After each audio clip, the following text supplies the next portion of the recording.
биз шайлоодо жүргөндө көтөрүлгөн маселелердин бири жөнөкөй карапайым мейли бул маселени өтө көп көтөрдү жана өтө көп суранды да. Анан биз изилдеп көрүп, тарыхты карап көрсөк, 2015-жылы биз запрет койгон экенбиз. Эң негизги себеби бул ДТПлардын көбү, дээрлик көпчүлүгү ушул оң рулдуулардын негизинде болуп атат деген статистиканы алкагында кабыл алган экен. Бирок ошондон кийин 7 жылдык аралыкты карап көрсөк, кайра деле ошол ДТПлардын негизинде болгону оң рулдун 25% гана түзүптүр. Бул деген жана статистиканын туура эмес деген аныктасак болот. Экинчиси, көптүк дээрлик көпчүлүк ДТПлардын бардыгы маселе оң рулда эмес, маселе ошол жол эрежесин сактабагандыгынан, ошол катуу ылдамдыкта жүргөндүктүн негизинде болгонун аныктадык да. Анан айланып көрүп, кайра эле ошол элге кайтып ошол запрет алып койсок, анын үчүн анда пакет менен мыйзам бериш керек деп пакет менен берип атабыз.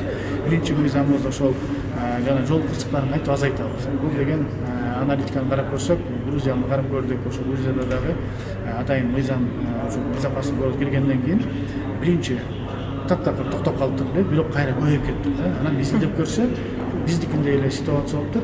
Элдер көнүп калган элдер камера бар жерде акырын айдайт, бирок камера кайра жок болуп калган жерде катуу айдайт да. Керек болсо жана камера бар жерде аз айдагандын убактысын кетиргенин камера жок жерде 2 эсе катуу айдап, ошондон арашат этип алайын деп, ошонун негизинде мына ДТПлардын көбү ошол болот да. Экинчи жагы бар, бул биздин дээрлик көпчүлүк таксисттерибиз жана мен баягы семьясын багам деген негизинде аларда түшүрсө болот, бирок күнүнө жүрүп атып, мына ошолор дагы ДТПны алып келип атат да. Буну чечиш үчүн ошол Грузияны эле мисалын эске алдык. Ошол Грузияда среднестатистический скорость деп коет. Мындай жатканда орто өлчөмдөгү скоростьти эске алат экен дагы. Мындай жатканда азыр Бишкектен Көлгө бара турган болсок, жөнөкөй шашпай айдасаң 2,5-3 саатта жетесиң да. Ал эми шашып айдасаң 180-200ге чейин айдап мен атайын практика кылып көрсөттүм мындай. Өзүм көрөйүнчү балдарды жиберип 1 саат 50 мүнөттө кирип бардым. Бул деген өтө катуу ылдамдык менен айдап канчалаган рискке барды. Эгерде биз ушул среднестатистический скоростьти киргизип коюп туруп, Бишкектен чыкканда фиксация кылсак, Көлгө барганда кайра фиксация кылсак, эгер ал 2 саат 20 мүнөттөн тез келсе, мындай жатканда адам тез келсе, демек ал жолдо өтө катуу айдады, шашып айдады, ал ошол штраф төлөйт да. Анда биз эмнени алат элек? Биз таксист болобу, жөнөкөй жаран болобу, эч ким шашпай, өзүнүн ылдагы менен бири-бирин ашып отурбай, жанагындай тобокелчиликке кетирбей, жакшынакай мындай бара турган бир ыкмак өтүп алат элек да. Ошондо жол кырсыгы да көптөп азайат. Ал эми экинчиси туура оң рулдуулардын жанагындай тобокелчилиги обгонго чыгып атканда обзор көрүнбөйт. Бул маселени да биз чечип атабыз. Биз айтып атабыз, ошол машинанын үстүнө кичинекей камера сол жагына коюп алып, оң жагына. Анан чоң монитор коюп алып. Ошол монитор аркылуу толугу менен обзор көрүнүп турат. Обгонго чыгаардын астында, жанагындай светофорлордо турган кезинде, өйтөр жанагы солдуктун болгон жана тоскоолдуктардын баардыгын ошол маселе менен чечип коет элек да. Ошондо бул маселелер чечилип калат. Анан биз жана өкмөт айтып атат, бүт чириген машиналар Россиядан, Казакстандан келет эле депчи. Биз айтып атабыз, жок.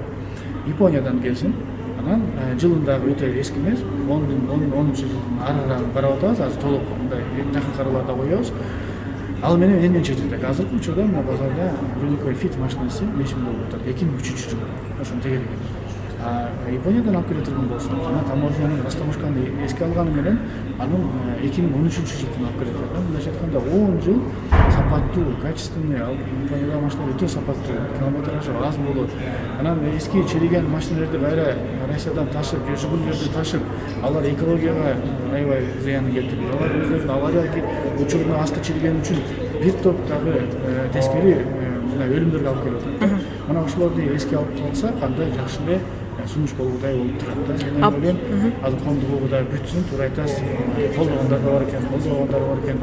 Ошол элдин немесине карап көрүп туруп, мындай сунуштарына жана колдоосуна карап туруп, буну аягына чыгарабыз же чыгарбайбыз. Бирок азыркы учурда аргументтелген буга каршы боло турган нерселердин баары жокко чыгарып келет.